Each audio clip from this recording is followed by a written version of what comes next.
Karena itu di suatu hari ya, Nabi naik ke atas Bukit Sofa. Di saat itu ya, orang-orang sedang sibuk dengan aktivitas mereka masing-masing. Jam-jam kerja kalau bahasa kita ya, jam-jam kerja ya, awal hari saat orang sibuk dengan kegiatan mereka masing-masing. Nah, Nabi kemudian menyeru, ya Sobara. Nah, ya Sobara ini ungkapan di waktu itu yang ketika orang mengucapkan ungkapan ini, orang-orang terus memahami ini merupakan panggilan yang harus segera dipenuhi. Bismillahirrahmanirrahim. Assalamualaikum warahmatullahi wabarakatuh.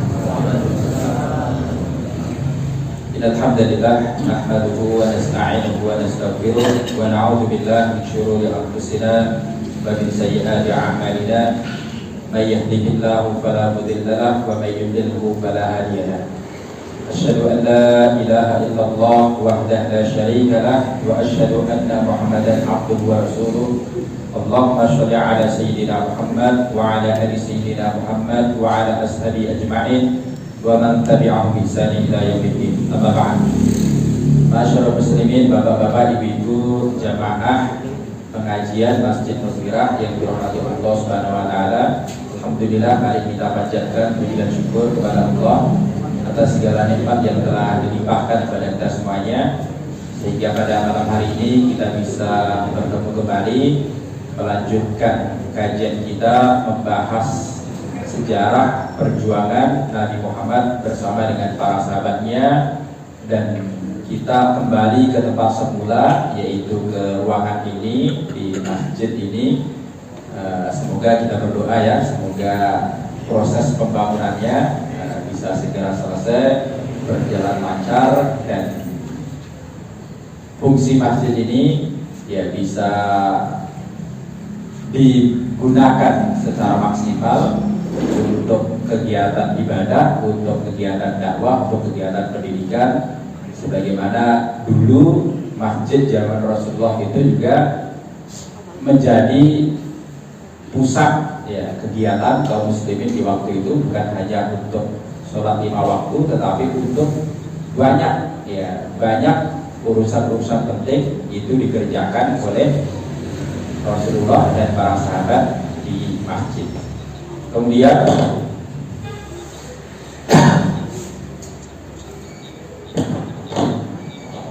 salawat dan salam semoga senantiasa terlimpahkan kepada suri teladan kita semuanya, panutan kita semuanya, baginda Rasulullah Muhammad sallallahu alaihi wasallam, yang senantiasa kita harapkan syafaatnya di yaumil akhir. Demikian juga keluarganya, para sahabatnya, dan seluruh umatnya yang senantiasa mengikuti ajaran beliau dengan baik hingga menjelang datangnya hari kiamat. Jamaah dirahmati Allah Subhanahu wa taala, di pertemuan terakhir kita di bulan lalu kita sampai pada pembahasan mengenai dimulainya periode dakwah secara terang-terangan. Sedikit kita ingat kembali ya, Rasulullah memulai dakwah selama 3 tahun pertama beliau diangkat sebagai Nabi dan Rasul itu dengan sembunyi-sembunyi, dengan diam-diam, terbatas, makulnya terbatas, hanya orang-orang tertentu yang beliau yakin orang itu kalau diajak masuk Islam itu mau menerima dan tidak menolak. Nah, di antara hikmah diperintahkannya dakwah di permulaan periode sejarah dakwah Islam. Islam di sini dalam arti Islam sebagai agama yang didakwahkan oleh Nabi Muhammad, ya Islam dalam arti khusus, karena kalau dalam arti umum Islam ini merupakan agama semua Nabi dan Rasul. Semua Nabi dan Rasul agamanya sama, yaitu agama Islam. Nah, tetapi dalam arti khusus Islam merupakan agama yang didakwahkan oleh Nabi Muhammad kepada umat manusia di akhir zaman. Nah, di antara hikmah mengapa di awal-awal dakwah Nabi Muhammad itu melaksanakan dakwah secara diam-diam, karena memang beliau waktu itu seorang diri, dan dalam keadaan seorang diri sendirian pasti ya beliau akan menghadapi kekuatan masyarakat yang bertolak belakang dengan pesan-pesan dakwah yang beliau bawa. Artinya dalam posisi sendirian beliau ini posisinya lemah.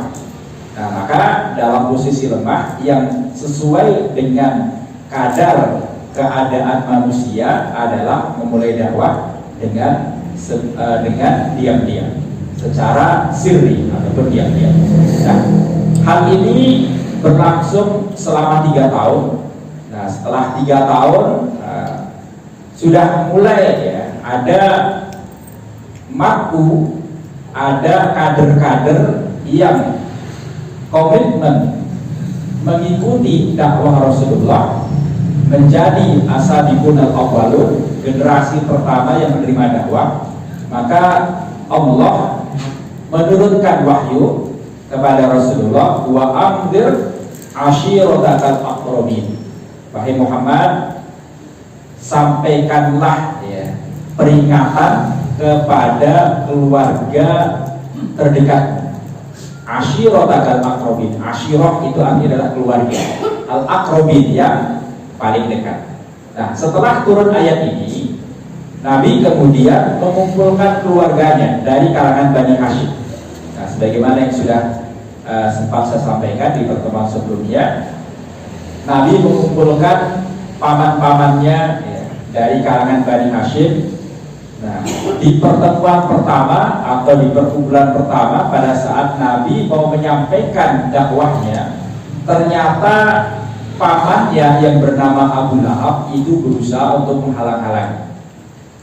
Bahkan Abu Lahab mengatakan, "Hei Muhammad," mungkin kalau bahasa kita ya, "ingat yang engkau kumpulkan ini adalah paman-pamanmu yang secara usia lebih sepuh daripada kamu, secara pengalaman lebih banyak pengalamannya daripada kamu, maka jangan berbicara sembarangan." Nah, sudah diwanti-wanti, bilang awas ya, mungkin kalau bahasa kita awas ya, ini pertemuan ini jangan kamu gunakan untuk berbicara sembarangan. Akhirnya pertemuan pertama Nabi belum berhasil menyampaikan pesan dakwah.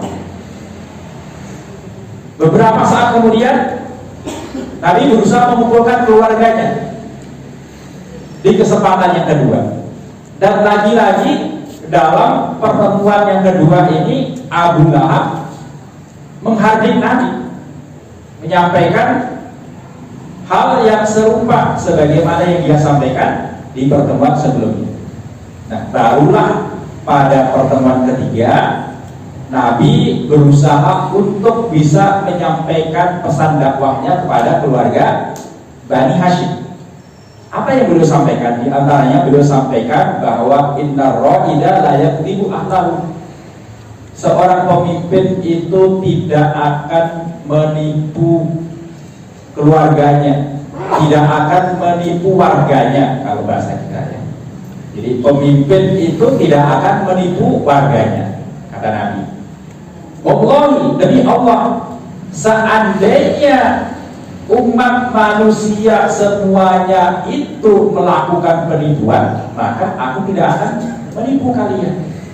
Seandainya umat manusia semuanya melakukan ya, kebohongan, membohongi kalian, maka aku tidak akan membohongi kalian. Sesungguhnya aku ini adalah utusan Allah kepada kalian, suku Quraisy secara khusus, dan kepada umat manusia semuanya secara umum. Demi Allah, Rasulullah melanjutkan pesan dakwahnya, kalian nanti akan dibangkitkan setelah kematian. kalian nanti akan dihisab, dihitung amal perbuatannya ketika di dunia, dimintai pertanggungjawaban, dan kalian nanti pasti akan diberi balasan setimpal. Mereka yang melakukan kebaikan akan mendapatkan balasan kebaikan, mereka yang melakukan keburukan akan mendapatkan keburukan. Di sana nanti, di alam akhirat, hanya ada dua pilihan, surga atau neraka. Kalau nggak surga, ya neraka. Nah, ini pesan dakwah Nabi di saat berhasil mengumpulkan keluarganya Bani Hashim pada kesempatan yang ketiga. Jamaah dirahmati Allah Subhanahu wa taala, mendengar kata-kata Nabi ini, lagi-lagi pamannya Abu Lahab ini naik pitam. Dia marah, dia tersinggung. Bahkan dia berusaha untuk memprovokasi keluarganya Bani Hashim agar segera mengambil tindakan kepada Nabi Muhammad. Abu Lahab mengatakan, menyampaikan pesannya agar Bani Hashim ini segera menghalang-halangi dakwahnya Nabi Muhammad ini, karena kalau tidak dihalang-halangi, nanti yang akan menanggung akibatnya juga keluarganya sendiri. Nah, tetapi Abu Thalib selaku tetua dan pemimpin Bani Hashim, beliau bersikap dengan sangat bijak sekali. Abu Thalib ini meskipun tidak mengikuti dakwah Nabi, tetapi beliau melindungi Nabi sejak pertama kali Nabi berusaha menyampaikan dakwahnya secara terang-terangan. Jadi jasanya Abu Thalib terhadap Islam itu tidak ada yang meragukan. Kita pun kalau dibandingkan dengan Abu Thalib, jasa kita ini gak ada apa-apanya. Luar biasa jasanya Abu Thalib terhadap Islam. Makanya ketika nanti di tahun ke-10 kenabiannya, Abu Thalib ini meninggal dunia, Nabi sangat sedih sekali. Pertama, Nabi sedih karena pamannya yang telah mengasuhnya sejak kecil, melindunginya ketika beliau menyampaikan dakwahnya, itu meninggal dunia. Ini kesedihan yang pertama. Yang kedua, yang tidak kalah membuat Nabi sedih, pamannya yang jasanya sudah demikian besar terhadap Islam, selalu berada di ujung tombak, ya, pasang badan kalau bahasa kita. Kalau ada orang yang berusaha untuk mengganggu Nabi, ya, saat Abu Thalib masih hidup, kalau ada orang berusaha mengganggu Nabi, Abu Thalib selalu pasang badan di depan dalam hal membela Nabi. Ternyata sampai akhir hayatnya Abu Thalib ini tidak masuk Islam, tidak masuk Islam. Di akhir hayatnya Nabi sudah berusaha untuk membujuk Abu Thalib. Nabi mengatakan, ya Ami, wahai pamanku, ucapkan satu kalimat saja, yang dengan kalimat itu nanti di hari kiamat aku akan membelamu di hadapan Allah. Aku akan memberikan syafaat kepadamu di hadapan Allah. Satu kalimat saja. Apa kalimat itu? La ilaha illallah Muhammadur Rasulullah. Dalam keadaan nazak, ya, dalam keadaan lemah menjelang kematiannya, Abu Thalib ini sempat mau mengucapkan kalimat itu, tapi oleh Abu Jahal dihalang-halangi. Kata Abu Jahal, hai Abu Thalib, atarghabu an millati Abdul Muthalib, apakah kamu ini sudah gak setia lagi? Apakah kamu ini sudah tidak suka lagi dengan ajarannya Abdul Muthalib? Bapakmu itu dulu tokoh besar bagi kami. Jadi kalau kita berikan keterangan, ya, kita berusaha untuk memberikan keterangan, ya, kita bisa mengucap berikan ungkapan seperti ini, bapakmu itu dulu tokoh besar di kalangan orang-orang Quraisy. kamu itu anaknya Abdul Muthalib, masa kamu gak setia dengan ajaran bapakmu? Akhirnya Abdul Muthalib ini keburu meninggal dunia dalam keadaan tidak sempat mengucapkan La ilaha illallah Muhammadur Rasulullah. Nah, dari sinilah Nabi ini sedih melebihi kesedihan dalam perjalanan hidup sebelumnya. Jadi perjalanan hidup Nabi sejak pertama kali lahir di dunia itu kan sudah dipenuhi ya, dengan berbagai macam peristiwa yang menyedihkan. Nah, tetapi di tahun ke-10 kenabian ini luar biasa ya. Sampai-sampai ya para sejarawan menyebut tahun 10 kenabian ini sebagai Amul Husni, tahun duka cita. Nah, kita kembali ke kisah ya, awal-awal Nabi Muhammad menyampaikan dakwahnya. Nah, singkat cerita, jangan dirahmati Allah SWT, meskipun Abu Lahab ini menentang dakwah Nabi, tetapi karena yang menjadi pemimpin Bani Hashim ini pro terhadap dakwah Nabi, alias melindungi dakwah Nabi, memberikan pembelaannya terhadap dakwah Nabi, akhirnya Nabi ini mendapatkan perlindungan dari keluarga besarnya. Dan ini merupakan posisi yang penting dalam dakwah.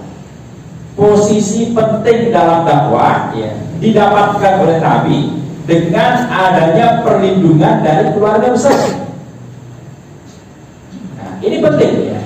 Seorang dai ketika dia berdakwah, misalkan ya, ternyata keluarganya justru menjadi orang yang menghalang-halangi dakwahnya, itu pasti orang akan istilahnya akan ada yang komentar, ngapain ngajak orang yang jauh, ngapain ngajak orang yang jauh, keluarga kamu sendiri saja masih seperti itu, akan membuka peluang orang untuk komentar seperti itu. Nah, tetapi ya, Nabi ini merupakan teladan ya, teladan kita dalam dakwah. Nabi ini Allah berikan keistimewaan yang tidak Allah berikan keistimewaan tersebut kepada nabi-nabi yang lainnya ya. Di antaranya ya, keluarga besar beliau ini pro menjadi pelindung dakwah beliau. Nah, jangan dihormati Allah SWT.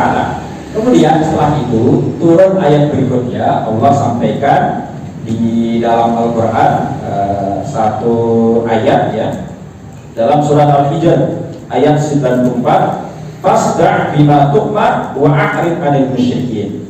Sampaikanlah secara terang-terangan terhadap apa yang diperintahkan kepadamu dan berpalinglah dari orang-orang musyrik. Nah, setelah Bani Hashim dengan Abu Thalib sebagai pemimpinnya memberikan jaminan perlindungan kepada Nabi, maka berikutnya Nabi berusaha menyampaikan dakwah ini kepada semua orang Quraisy. Karena itu di suatu hari ya, Nabi naik ke atas Bukit Sofa. Di saat itu ya, orang-orang sedang sibuk dengan aktivitas mereka masing-masing. Jam-jam kerja kalau bahasa kita ya, jam-jam kerja ya, awal hari saat orang sibuk dengan kegiatan mereka masing-masing. Nah, Nabi kemudian menyeru, ya sobara. Nah, ya sobara ini ungkapan di waktu itu yang ketika orang mengucapkan ungkapan ini, orang-orang harus memahami ini merupakan panggilan yang harus segera dipenuhi. Karena kalau ada ungkapan seperti itu ya, berarti akan ada informasi penting yang akan disampaikan. Nah, karena itu orang-orang Quraisy berusaha untuk mendatangi asal suara itu. Mereka datang ke atas Bukit Sofa. Mereka meninggalkan kesibukan mereka masing-masing. Bagi yang tidak sempat datang, maka mereka mengirim utusannya agar tidak ketinggalan informasi yang akan mereka dapatkan di hari ini. Begitu orang-orang berkumpul di atas bukit Sofa, orang-orang sudah datang mendekat ke arah suara atau mendekat ke arah Nabi Muhammad Sallallahu Alaihi Wasallam. Nabi kemudian mengajukan pertanyaan kepada mereka. Apa kata Nabi kepada orang-orang Quraisy? Nabi bertanya, ya ma'syar Quraisy, baik orang-orang Quraisy, bagaimana pendapat kalian kalau aku beritakan, aku sampaikan berita kepada kalian bahwa di balik bukit ini ada sekelompok pasukan yang siap datang menyerbu kota Mekah. Apakah kalian percaya kepadaku? Dengan serta YPL ya, kalau bahasa anak muda sekarang nggak pakai lama. Orang-orang menjawab, "Sadaqnaka, ma jarabna minka kalimat." Ya, kami percaya.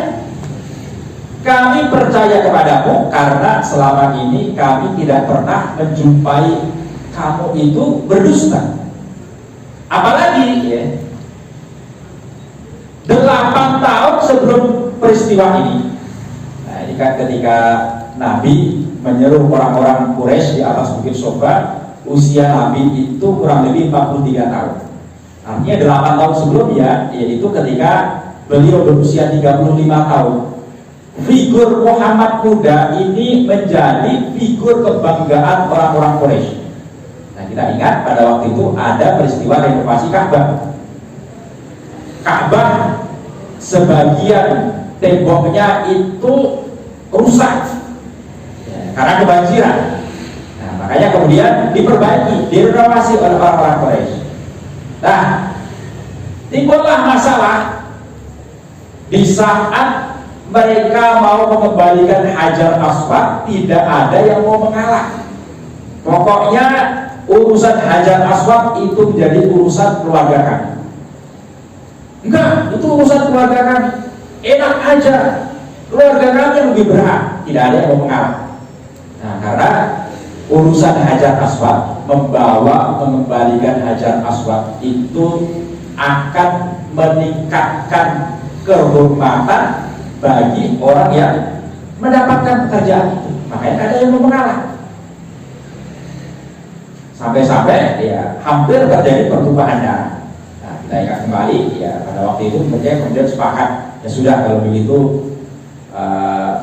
kita tunda dulu urusan ini, kita tunda sampai besok kita lihat siapa orang yang pertama kali datang ke komplek Ka'bah ini, kita minta dia untuk menjadi hakim yang akan menyelesaikan urusan kita. Begitu pagi harinya mereka tunggu-tunggu siapa yang akan datang pertama kali. Ternyata datanglah seorang pemuda usia 35 tahun. Begitu pemuda itu semakin jelas, semakin dekat, mereka semuanya merasa senang. Ternyata pemuda itu adalah Muhammad, orang yang mereka kenal. Ini orang yang amanah, al-amin, orang yang kata-katanya itu tidak menyakitkan, alias kata-katanya itu sopan. Orang yang dikenal jujur, orang yang pokoknya sifat-sifat kebaikan ada pada diri Muhammad. Kita ingat ya, pada saat Nabi memutuskan bahwa urusan Hajar Aswad ini menjadi urusan bersama. Caranya bagaimana? Nabi kemudian membawa kain ya, kain selendang, kemudian masing-masing perwakilan dari keluarga besar ataupun bani ya, trak kalau bahasa kita, perwakilannya diminta untuk memegang ujung kain. Kemudian Nabi mengambil Hajar Aswad itu diletakkan di kain tersebut, kemudian dibawa bersama-sama. Nah, ternyata cara ini merupakan cara yang diterima oleh semua perwakilan orang Quraisy, dan nama Muhammad semakin harum dalam pandangan orang-orang Quraisy. Nah, 8 tahun setelah itu, ya, setelah peristiwa tadi, 8 tahun berikutnya, Muhammad ini memanggil mereka ke atas bukit Safa. Setelah mereka berkumpul, Muhammad bertanya, seandainya aku sampaikan berita kepada kalian bahwa di balik bukit ini ada sekelompok pasukan yang siap menyerang Mekah, apakah kalian percaya? Maka mereka mengatakan, sadaqnaka ma jarabna minka kadiban. Kami percaya kepadamu karena selama ini kami tidak pernah mendapatimu melakukan kebohongan. Nah, baru setelah mereka menyatakan kami percaya, Nabi menyampaikan inti dakwahnya. Apa kata Nabi? Ya masyarakat Quraisy, wahai orang-orang Quraisy, anqidu anfusakum minan nar. Selamatkan diri kalian dari siksa api neraka. Fa inni lakum nadhir mubin. Sesungguhnya aku ini merupakan pembawa peringatan yang nyata bagi kalian. Nabi juga menyuruh mereka untuk menyatakan la ilaha illallah Muhammadur Rasulullah. Nah, begitu mendengarkan pesan-pesan dakwah Nabi, orang-orang Quraisy ini terdiam rata-rata. Mereka terdiam, mereka tidak bisa berkata-kata. Di luar dugaan mereka bahwa mereka dipanggil oleh Muhammad itu adalah dalam rangka untuk mendapatkan dakwah atau dalam rangka untuk didakwahi agar menyatakan la ilaha illallah Muhammadur Rasulullah. Tetapi lagi-lagi pamannya Abu Lahab, ketika orang-orang Quraisy ini diam, tidak berkata-kata, lagi-lagi pamannya Abu Lahab ini yang tampil menghardik Nabi. Kata Abu Lahab, tabban laka ya Muhammad. Dalam riwayat lain, tabban laka sa'irul yaum. Tabban laka ya Muhammad. Ini kalau kita terjemahkan ya semacam ya, sialan kamu wahai Muhammad. Sebuah umpatan. Ya mungkin kalau bahasa kita pisuhannya. Nah, jadi Abu Lahab itu misuhi Nabi. Cara misuhnya ya tabban laka ya Muhammad, sialan kamu wahai Muhammad. Alihada jama'atan, apakah hanya untuk mendengarkan kata-katamu ini engkau mengumpulkan kami? Nah, setelah itu kemudian turunlah ayat. Allah menurunkan ayat, bahkan satu surat ya. Tabbat yada abi lahabin wa tab, ma aghna anhu maluhu wa ma kasab, sayasla naran dzata lahab, wa imra'atuhu hammalatal hatab, fi jidha hablum min masad. Nah, jamaah dirahmati Allah Subhanahu wa taala, dari rangkaian peristiwa ini ya ada banyak pelajaran, banyak hikmah yang bisa kita ambil ya. Di antaranya ya semestinya dalam berdakwah ya kita ini memulai dari keluarga yang paling dekat terlebih dahulu. Nah, kita mulai dari keluarga yang paling dekat ya, karena keluarga yang paling dekat ini mesti menjadi prioritas kita. Karena nanti di hari kiamat ya, terutama ya bapak-bapak ya yang kaum laki-laki ini nanti akan dimintai pertanggungjawaban oleh Allah. Ditanya tentang keluargamu dulu, apakah sudah engkau ajak kepada Islam? Keluargamu dulu, apakah sudah engkau peringatkan agar melaksanakan Islam dengan baik? Keluargamu dulu, apakah sudah engkau ajak sholat? Makanya dalam salah satu ayat dalam Al-Quran ya, Allah sampaikan firman-Nya, ya ayyuhalladzina amanu qu anfusakum wa ahlikum nar. Dalam surat apa? At-Tahrim.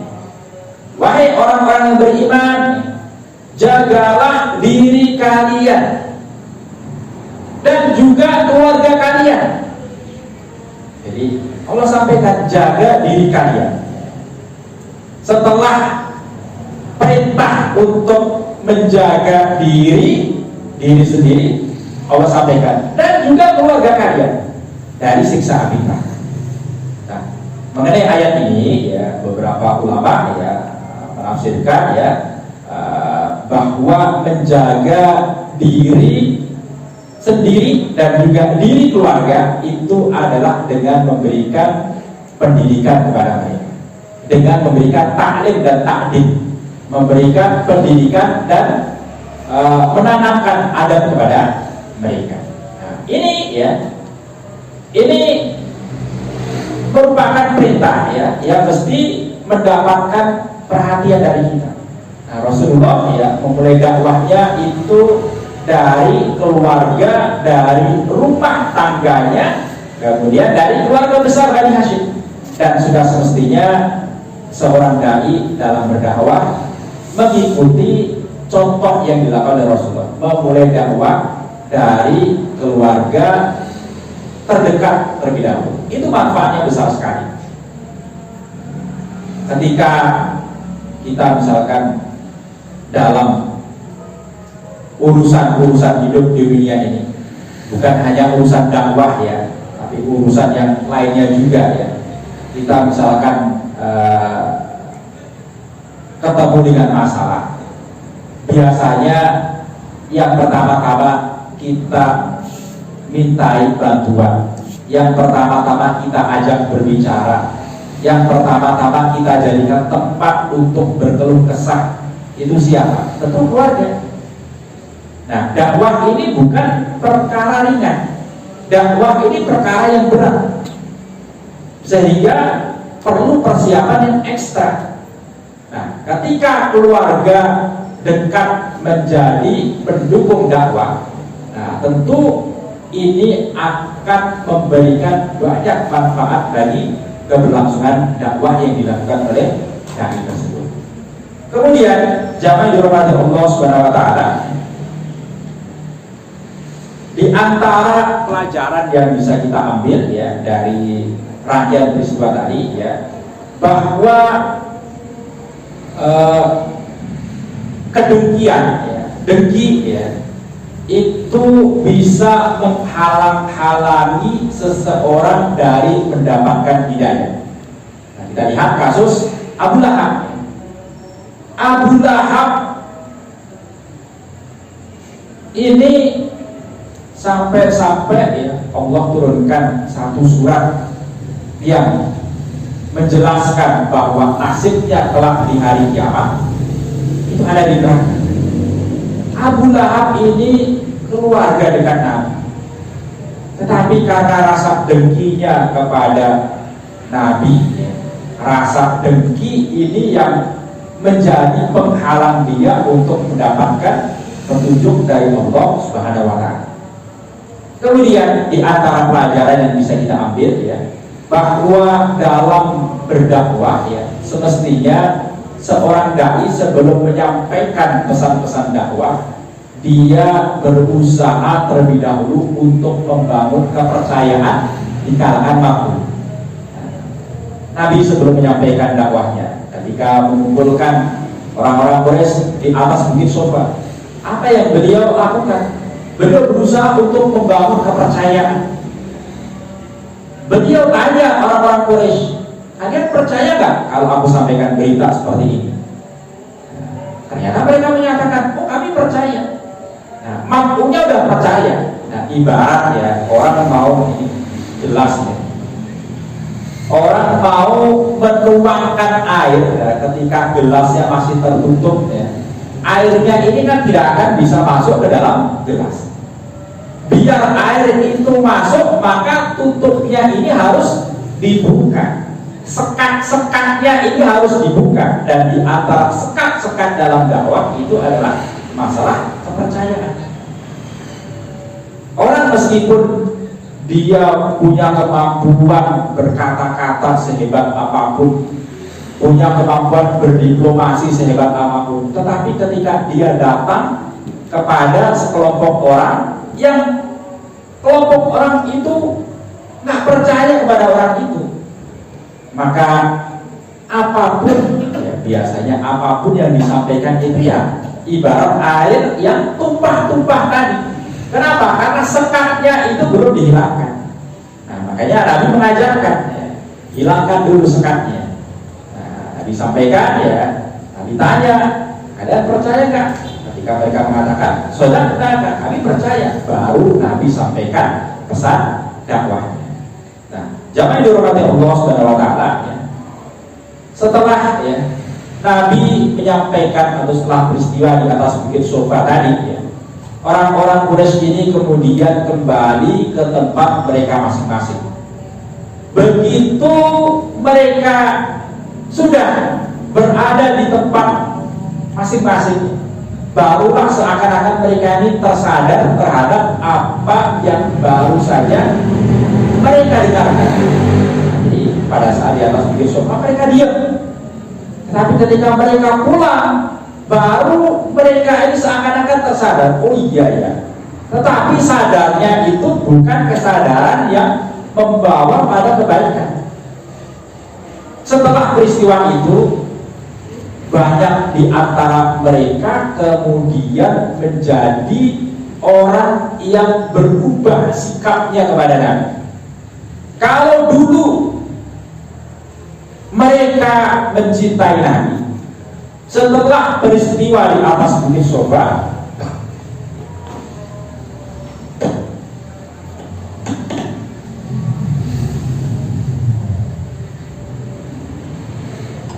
mereka menjadi sangat benci kepada Nabi. Kalau dulu 8 tahun sebelum peristiwa di atas bukit Sofa terjadi, mereka bangga dengan figur yang bernama Muhammad. Tetapi setelah peristiwa di atas bukit Sofa, mereka menjadi orang yang tidak bangga dengan Nabi. Kalau dulu 8 tahun sebelum peristiwa di atas bukit Sofa terjadi, atau bahkan sudah berjalan beberapa tahun sebelumnya, terutama sejak Muhammad menjalankan amanah urusan dagangnya Khadijah, ya, pulang dari Syam mendapatkan keuntungan yang besar. Sejak saat itu kan Nabi Muhammad ini dijuluki dengan Al-Amin. Dulu orang-orang Quraisy menyebut Muhammad itu Al-Amin, diberi gelar yang terhormat. Tetapi setelah peristiwa di atas bukit Sofa, mereka berusaha untuk menghapus gelar kehormatan tersebut. Mereka memberi gelar yang berbeda, memberi julukan yang berbeda, sampai mereka bingung kira-kira julukan yang tepat itu apa. Karena pernah ya, pada saat ya tokoh-tokoh Quraisy ini kumpul di Darun Nadwah. Di saat itu mereka berusaha untuk mengatur strategi. Ini sebentar lagi kan musim haji datang. Dan kalau musim haji datang, ya, orang-orang dari luar Mekah ini banyak yang berangkat ke Mekah. Nah, mereka hendak menghalang-halangi orang-orang yang dari luar Mekah ini agar kalau bisa jangan ketemu Muhammad. Kalaupun ketemu Muhammad, jangan sampai terpengaruh dengan Muhammad. Terus gimana caranya? Ya sudah, kita sebarkan berita bahwa Muhammad ini orang gila. Nah, waktu itu bapaknya Khalid bin Walid, Al-Walid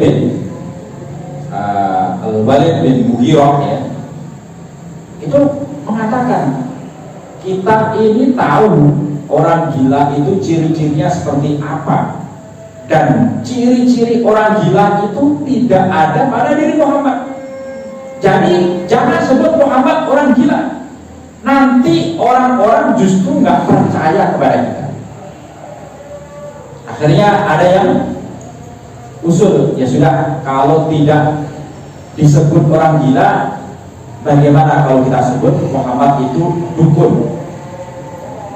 Mereka juga mengatakan, kita tahu dukun itu mantranya seperti apa, perbuatannya seperti apa, dan ciri-ciri dukun itu tidak ada pada diri Muhammad. Kemudian mereka mengatakan, ya sudah, kalau tidak kita sebut dukun, gimana kalau kita sebut sebagai sahir, tukang sihir? Lagi-lagi Al-Walid bin Mughirah mengatakan jangan, karena kita tahu sihir itu seperti apa, dan Muhammad tidak punya ciri-ciri sebagai tukang sihir. Kemudian mereka mengatakan, ya sudah, kalau tukang sihir nggak bisa, gimana kalau kita sebut sebagai syair? Lagi-lagi Al-Walid bin Mughirah mengatakan, kita ini orang Quraisy, kita tahu syair itu seperti apa, dan kata-kata yang diungkapkan oleh Muhammad itu bukan syair, tetapi kata-kata itu lebih hebat daripada syair. Akhirnya Abu Jahal ini kemudian bertanya, dari tadi, di kalau bahasa kita, dari tadi ente protes terus. Pada saat kita sebut dukun, kita sebut orang gila, ente gak setuju. Disebut dukun, ente gak setuju. Disebut syair, ente gak setuju. Disebut syair, ente gak setuju. Terus menurut ente yang tepat apa? Al-Walid bin Mughirah kemudian diam sejenak berpikir. Nah, setelah itu dia mengatakan, menurutku yang agak-agak mendekati julukan yang agak-agak tepat, ya, mendekati keadaan yang menurut mereka tepat, ya kita sebut sebagai sahir, tukang sihir. Karena apa yang dilakukan oleh Muhammad, dakwahnya Muhammad, kata-kata yang diucapkan oleh Muhammad itu ibarat sihir yang pengaruhnya luar biasa, mampu menjadikan seorang anak tidak lagi taat kepada bapaknya, mampu menjadikan seorang istri tidak lagi patuh kepada suaminya, mampu menjadikan seorang budak tidak lagi patuh terhadap apa kata tuannya. Maksudnya patuh di sini patuh terhadap agama syirik ataupun agama jahiliyah mereka. Nah, ini ya, mereka berusaha untuk mengganti julukan terhormat itu dengan julukan yang mereka ciptakan untuk merendahkan Nabi, dan semua julukan itu tidak berhasil. Dari sini jamaah yang dihormati Allah SWT, ya, kita bisa mengambil pelajaran di antaranya bahwa sunnatullah dalam berdakwah, ya, ketika orang berdakwah dia akan mendapatkan julukan-julukan negatif, itu merupakan sesuatu yang dari dulu sudah berjalan seperti itu. Nabi Muhammad kurang mulia apalagi, orang yang sangat mulia, orang yang diakui oleh orang Quraisy sebagai orang al-amin, yang jujur, yang amanah. Tetapi karena Nabi mendakwahkan sesuatu yang bertentangan dengan hawa nafsu mereka, akhirnya mereka mengganti julukan terhormat itu dengan julukan yang mereka maksudkan untuk merendahkan Nabi. Tetapi mereka gagal. Maka jangan sampai, ya, atau ketika kita berdakwah, ya, kita misalkan, ya, kita mendapatkan julukan-julukan negatif itu, jangan sampai membuat kita kecil hati, jangan sampai membuat kita jadi patah semangat dalam berdakwah, karena memang begitulah sunnatullah dalam berdakwah. Wallahu a'lam bishawab. Barangkali demikian yang bisa saya sampaikan dalam kajian kita di malam hari ini. Insyaallah kita akan lanjutkan pembahasan ini pada pertemuan yang akan datang. Semoga yang sekarang ini bisa bermanfaat bagi kita semuanya. Aqulu qouli hadza wa sallallahu ala nabiyyina wa ala alihi wasallam. Assalamualaikum warahmatullahi wabarakatuh.